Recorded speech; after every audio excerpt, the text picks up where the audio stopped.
नमस्कार। SBT news में आपका स्वागत है। पेश है 10 अगस्त 2026 सोमवार शाम 7:15 बजे राजस्थान की बड़ी खबरें। राजस्थान में पुलिस विभाग में आमजन की शिकायतों और परिवादों के निस्तारण को लेकर नई मानक संचालन प्रक्रिया लागू कर दी गई है। अब पुलिस के पास पहुंचने वाली शिकायतों को वर्षों तक लंबित नहीं रखा जाएगा। परिवाद के निस्तारण अधिकतम 14 दिन में करना अनिवार्य होगा।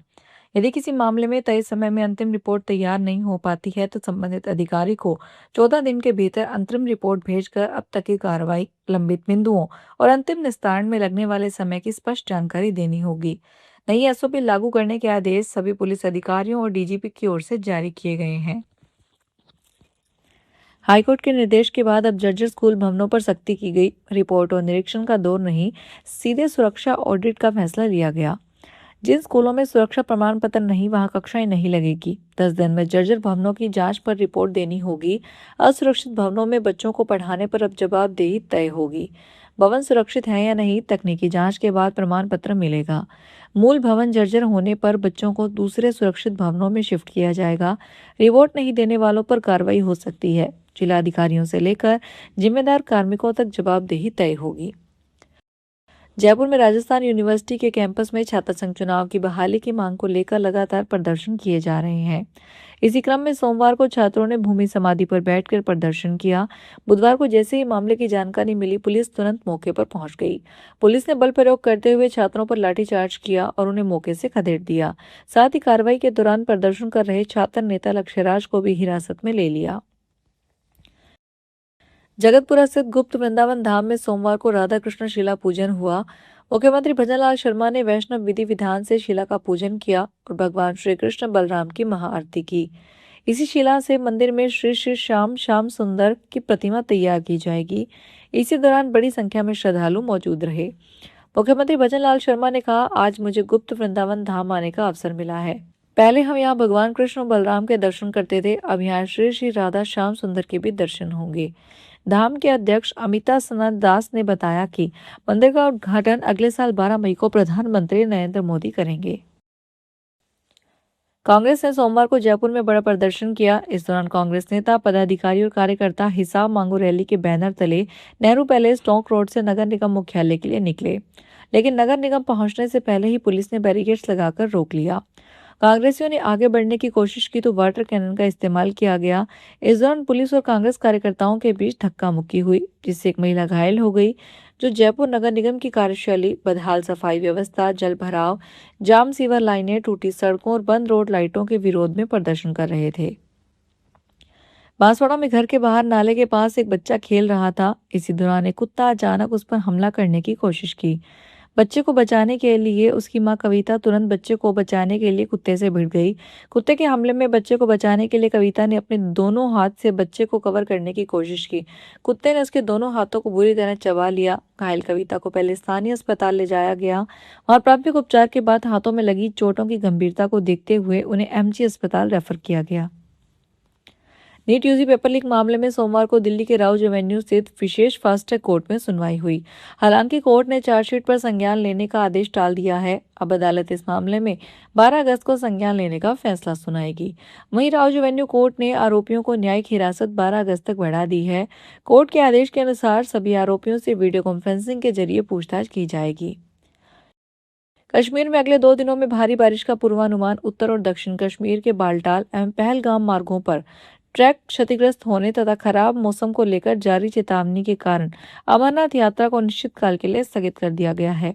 अधिकारियों ने बताया कि दोनों बेस कैंप से जाने वाले 2 रास्तों को ठीक करने में काफी समय लगेगा। यात्रियों की सुरक्षा को ध्यान में रखते हुए श्री अमरनाथ जी यात्रा 2026 को रोक दिया गया है और बेस कैंप तथा जम्मू में भगवती नगर यात्री निवास में मौजूद सभी तीर्थ यात्रियों से घर लौटने को कहा गया है। झालावाड़ जिले में आज सोमवार को मानसून ने जोरदार रूप दिखाया। झालरापाटन, मनोहर थाना, सुनेल, रायपुर सहित कई इलाकों में सुबह से तेज बारिश का दौर जारी रहा। लगातार बारिश के कारण नदी नाले उफान पर आ गए। वहीं स्कूलों में पानी भरने के बाद कुछ स्थानों पर बच्चों को सुरक्षित बाहर निकालना पड़ा। रायपुर तहसील क्षेत्र के कचरा खेड़ी गांव में जोरदार बारिश के बाद राजकीय उच्च प्राथमिक विद्यालय परिसर में पानी भर गया। सूचना मिलने पर प्रशासनिक अधिकारी, पुलिस जाब्ता और एनडीआरएफ, एसडीआरएफ की टीमें मौके पर पहुंची। ग्रामीणों की मदद से बच्चों को सुरक्षित स्थान पर पहुंचाया गया। पंजाब विधानसभा चुनाव से पहले भाजपा और शिरोमणि अकाली दल के बीच गठबंधन की अटकलों को हरियाणा के मुख्यमंत्री नायब सिंह सैनी ने खारिज कर दिया है। उन्होंने साफ कहा है कि पंजाब में भाजपा का गठबंधन किसी राजनीतिक दल से नहीं बल्कि प्रदेश की जनता से है। सैनी ने दावा किया है कि आगामी विधानसभा चुनाव के बाद पंजाब में भाजपा की सरकार बनेगी। सीएम सैनी ये बातें सोमवार को आयोजित प्रेस वार्ता में कही। कोटा में रामजल सेतु परियोजना के नोएरा इब्रा बांध में पानी का स्तर 214.50 मीटर पर पहुंच गया। लगातार आवक होने के बाद दोपहर 1 बजे 3 गेट खोलकर पानी की निकासी शुरू की गई। अभी 8,000 क्यूसेक पानी छोड़ा जा रहा है। अगर आवक यूं ही जारी रही तो शाम तक और गेट खोलकर 30,000 क्यूसेक पानी छोड़े जाने की संभावना है। बांध की भराव क्षमता 217 मीटर है, लेकिन बांध का जल स्तर 214 पर मेंटेन किया जा रहा है। पिछले मानसून में बांध के सभी 27 गेट खोल दिए गए थे। टोंक के घाट कस्बे में हाल ही में ग्रामीण मनोज कुमार रेगर का निधन हो गया। उनके कोई पुत्र नहीं था। इस स्थिति में उनकी मां निर्मला देवी और घाट गांव के पंचों ने एक महत्वपूर्ण निर्णय लिया। उन्होंने मनोज कुमार की 2 वर्षीय बड़ी बेटी रोहिणी को पिता की पगड़ी बांधने का फैसला किया। पंचों ने पंच परमेश्वर बनकर बेटे और बेटी में समानता का संदेश दिया।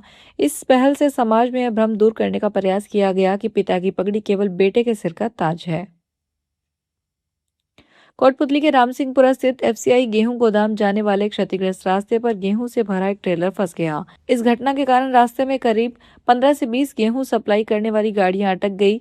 सोमवार सुबह तक लगभग 15 घंटे बाद भी रास्ता सुचारू नहीं हो पाया। ट्रक चालकों ओम प्रकाश, जगदेव सिंह, हिमता राम और नवदीप सिंह सहित अन्य ने बताया कि वे एफसीआई गोदाम से गेहूं लेकर जा रहे थे। इसी दौरान आगे चल रहा गेहूं से लदा ट्रेलर गड्ढे में फंस गया। जम्मू कश्मीर के उच्च दुर्गम इलाकों में आतंकवाद विरोधी अभियानों के लिए तैनात केंद्रीय रिजर्व पुलिस बल के जवानों को बेहतर साजो सामान मिलेगा। गृह मंत्रालय ने विशेष शीतकालीन कपड़े व उपकरण खरीदने के लिए 4 करोड़ 54 लाख रुपए से अधिक की राशि मंजूर की है। आधिकारिक सूत्रों के अनुसार यह राशि करीब 600 केरीपुर जवानों के लिए अत्यधिक ठंड व बर्फीले क्षेत्रों में इस्तेमाल होने वाले आवश्यक कपड़ों व उपकरणों की खरीद पर खर्च की जाएगी। इसके साथ जवानों के लिए डीआरडीओ द्वारा विकसित अत्यधिक ठंडे मौसम के कपड़े, हिम सुरक्षा भी उपलब्ध करवाए जाएंगे। राष्ट्रीय लोकतांत्रिक पार्टी के संयोजक और नागौर सांसद हनुमान बेनीवाल ने आगामी नगर निकाय चुनाव 2026 को लेकर अपनी संगठनात्मक रणनीति को अंतिम रूप देना शुरू कर दिया है। राजस्थान में शहरी निकाय चुनावों की बढ़ती सुगबुगाहट के बीच आरएलपी ने पूरे प्रदेश में संगठन की नींव मजबूत करने के इरादे से 41 जिला प्रभारियों के लिए एक जंबो सूची जारी कर दी है। इस सूची में पूर्व विधायकों, पूर्व प्रधानों, स्थानीय कदावर नेताओं और युवा चेहरों को अहम जिम्मेदारियां देकर मैदान में उतारा गया है। फिलहाल इस बुलेटिन में इतना ही, फिर हाजिर होंगे बड़ी खबरों के साथ।